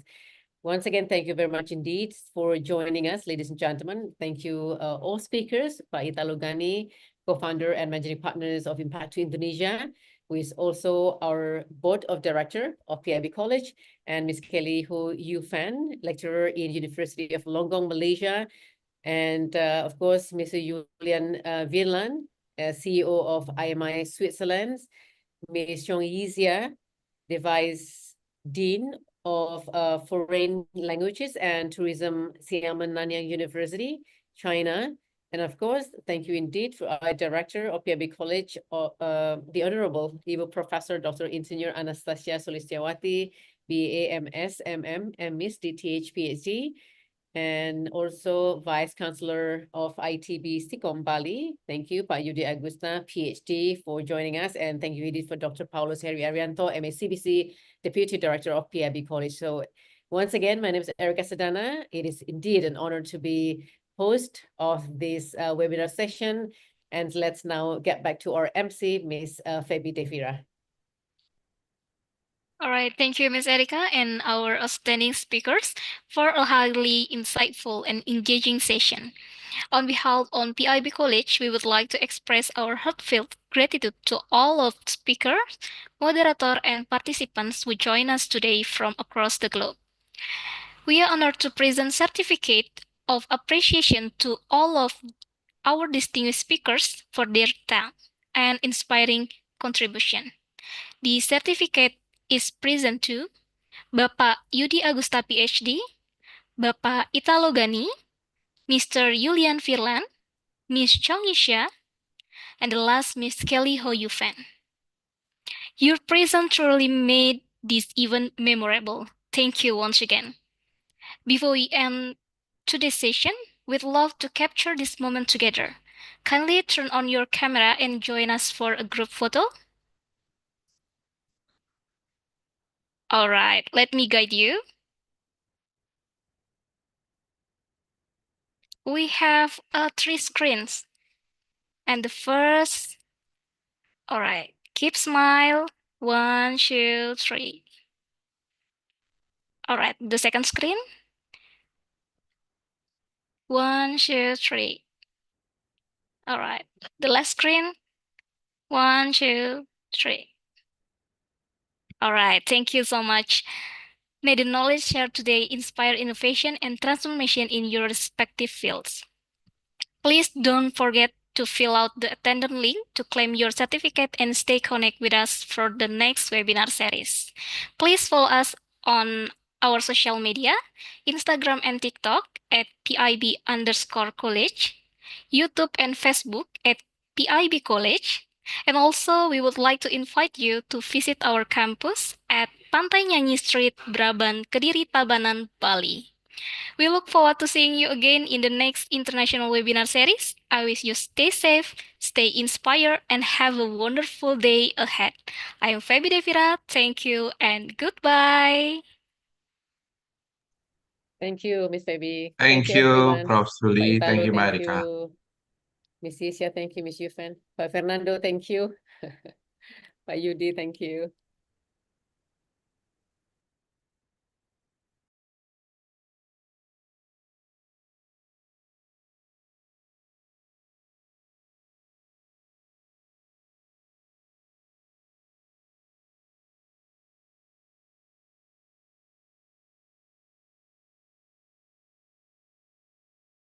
Hey Alicia. Hi!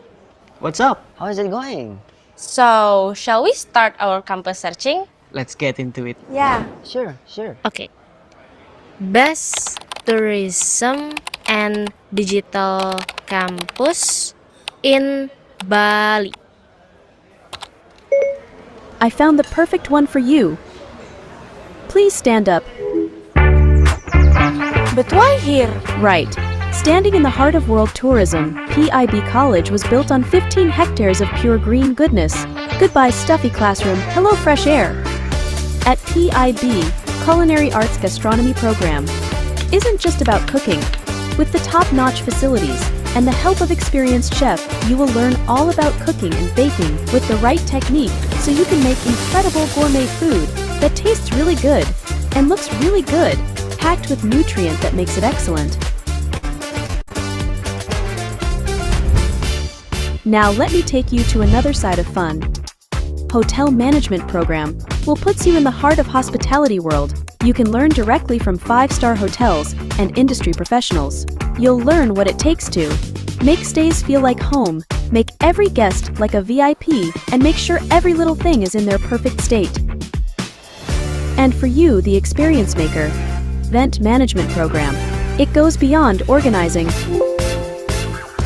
This is the program where you create epic moments, from brainstorming cool ideas to bringing them into reality.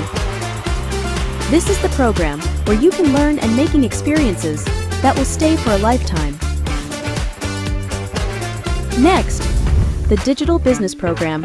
It's more than just about technology. It's about driving innovation, creating cool trends, and planning your winning strategy, from web designing to digital marketing. The program that gives sharp business ideas and the digital mastery you need to thrive in the tourism and fast-paced digital landscape. In PIB, we embrace the journey of self-discovery and personal growth, diverse range of support, and an uplifting community.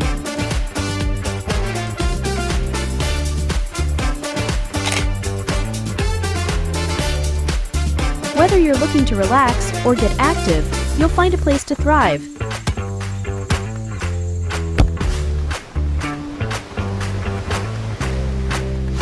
You can even case your opportunities to the dream countries through Global Internship Program. So dream boldly, dare greatly, let your passion be visible. For here in PIB, dreams are made possible.